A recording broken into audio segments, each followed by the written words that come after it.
ಸಾಕಷ್ಟು ಅಂದರೆ ನೀವು ಅವರು ದೂರ ಆದಮೇಲೆ ಸುಮಾರು ಜನ ನಿಮ್ಮ ಮತ್ತು ಫಾಲೋವರ್ಸ್ ಇರ್ತಾರಲ್ಲ ಅವ್ರಿಗೆ ಸಾಕಷ್ಟು ಜನಕ್ಕೆ ಬೇಜಾರಾಗಿತ್ತು. ಬಟ್ ಪರ್ಸ್ನಲ್ ಏನೊಂದು ಕಾರಣ ಮೇನ್ ರೀಸನ್ ಏನು ಅನ್ನೋದು ಇನ್ನೂ ಜನಕ್ಕೆ ಕ್ಲಾರಿಟಿ ಸಿಕ್ಕಿಲ್ಲ.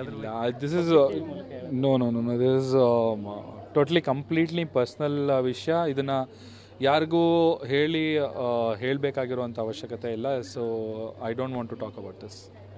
ನೀವು ಮತ್ತು ನಿವೇದಿತಾ ಅವ್ರು ಮತ್ತೆ ಒಂದಾಗ್ತಾರಾ ಅಥವಾ ಏನು ಒಂದಾಗಬೇಕು ಅನ್ನೋದು ಕೂಡ ಕೆಲವರು ಕಮೆಂಟ್ಸ್ ಮಾಡ್ತಾ ಇರ್ತಾರೆ. ನಿಮ್ಮ ವಿಡಿಯೋ ಆಗಲಿ ನಿವೇದಿತಾ ಅವ್ರ ವಿಡಿಯೋ ಆ ಟೈಮಲ್ಲಿ ಹೇಳ್ತಿರ್ತಾರೆ. ಸೊ ಇದಕ್ಕೇನು ಹೇಳ್ತೀರಾ?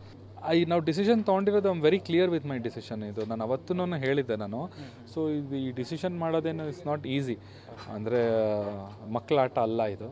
ಸೊ ನಾವು ಒಂದು ಸಮಾಜದಲ್ಲಿ ಬದುಕ್ತಾ ಇದ್ದೀವಿ ಅಂತಂದರೆ ಈ ವಿಚ್ಛೇದನದ ವಿಷಯ ಏನಿದೆ ಅದು ಸಿಂಪಲ್ ಆಗಿರೋದಿಲ್ಲ. 2 ಫ್ಯಾಮಿಲಿಗಳು ಇನ್ವಾಲ್ವ್ ಆಗಿರುತ್ತೆ. ಆ್ಯಂಡ್ ಸಾಕಷ್ಟು ಫ್ಯಾನ್ಸ್ಗಳೆಲ್ಲ ನೋಡ್ತಾ ಇರ್ತಾರೆ, ಪಬ್ಲಿಕ್ ನೋಡ್ತಾ ಇರ್ತಾರೆ.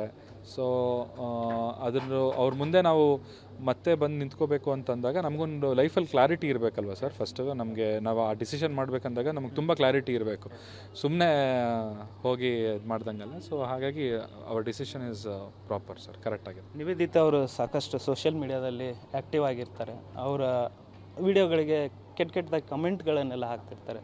ಸೊ ನೀವು ನೋಡಿರ್ತೀರ. ಸೊ ಈ ಒಂದು ಕೆಟ್ಟ ಕಮೆಂಟ್ ಹಾಕೋರಿಗೆ ಏನು ಹೇಳೋಕ್ಕೆ ಇಷ್ಟಪಡ್ತೀರಾ? ಹಾಕಬೇಡಿ ಅಂತ ಹೇಳೋಕ್ಕೆ ಇಷ್ಟಪಡ್ತೀನಿ. ಯಾರಿಗೇ ಆಗಲಿ ನಿಂದನೆ ಮಾಡೋದು ತಪ್ಪು. ಸೊ ಹಾಗಾಗಿ ಅವ್ರವ್ರ ಲೈಫ್ ಅವ್ರವ್ರ ಇಷ್ಟ ಏನಾದರೂ ಮಾಡ್ಕೊಬೋದು. ಸೊ ಹಾಗಾಗಿ ದಯವಿಟ್ಟು ಪ್ಲೀಸ್ ಅವಾಯ್ಡ್ ಮಾಡಿ. ನಿಮ್ಗೆ ಅನಿಸಿದ್ರೆ ಮನಸ್ಸಲ್ಲೇ ಅನ್ಕೊಂಬೇಡಿ, ದಯವಿಟ್ಟು ಅದನ್ನು ಕಮೆಂಟ್ ಬಾಕ್ಸಲ್ಲಿ ಬಂದು ಮಾಡೋದನ್ನ ಅವಾಯ್ಡ್ ಮಾಡಿ ಅಂತ. ಒಳ್ಳೆಯದಾಗಲಿ ಬ್ರೋ, ಆಲ್ ದ ಬೆಸ್ಟ್. ನಿಮ್ಮ ಸಿನಿಮಾಗೆ ಒಳ್ಳೆಯದಾಗಲಿ. ಇದಿಷ್ಟು ನಟ ಚಂದನ್ ಶೆಟ್ಟಿ ಅವರ ಮಾತಾಗಿತ್ತು. ಕ್ಯಾಮ್ರಾ ಪರ್ಸನ್ ಗೌತಮ್ ಜೊತೆ ಧನು ಎಲ್ಗಸ್, ಪಬ್ಲಿಕ್ ಟಿವಿ ಬೆಂಗಳೂರು.